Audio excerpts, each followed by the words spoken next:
پاکستانی وزیر اعظم کے پیش کردہ نظام سے ترقی پذیر ممالک پر مثبت اثرات مرتب ہوں گے۔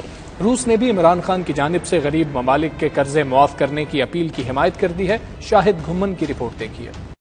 ماسکو میں روسی وزارت خارجہ کی ترجمان ماریا زخاروا کی پریس بریفنگ ہوئی، جس کے دوران نمائندہ 92 نیوز شاہد گھمن نے پاکستانی وزیر اعظم عمران خان کی غریب ممالک کا قرضہ معاف کرنے کے حوالے سے اہم سوال اٹھایا۔ ماریا زخاروا نے کہا، ہم سمجھتے ہیں کہ عمران خان کے پیش کردہ اقدام کے نفاذ سے ترقی پذیر ممالک کی سماجی اور معاشی صورتحال پر مثبت اثرات مرتب ہوں گے۔ اس سے کورونا وائرس کے تیز پھیلاؤ کو روکنے میں مدد ملے گی اور معاشی مسائل سے دوچار غریب ممالک کی حیثیت میں بھی بہتری آئے گی۔ ترجمان روسی وزارت خارجہ نے بتایا کہ 15 اپریل کو G20 اور پیرس کلب نے غریب ممالک کے تمام قرضوں کی ادائیگی معطل کرنے کے اقدام کی منظوری دی، جس کا مقصد ان ممالک کے معاشرتی اور صحت کے نظام پر خرچ کرنے کے لیے فنڈز کی فراہمی ہے۔ ماریا زخاروا نے کہا کہ بین الاقوامی مالیاتی فنڈ کے ممبر کی حیثیت سے ہم 25 ممالک کے لیے فنڈ سے منظور شدہ قرضوں سے متعلق امداد کا بھی خیر مقدم کرتے ہیں، جس کے ذریعے اگلے 6 ماہ کے دوران غریب اور انتہائی کمزور ممالک کو ان کے قرض کی ذمہ داریوں کو پورا کرنے کے لیے گرانٹ فراہم کی جائے گی۔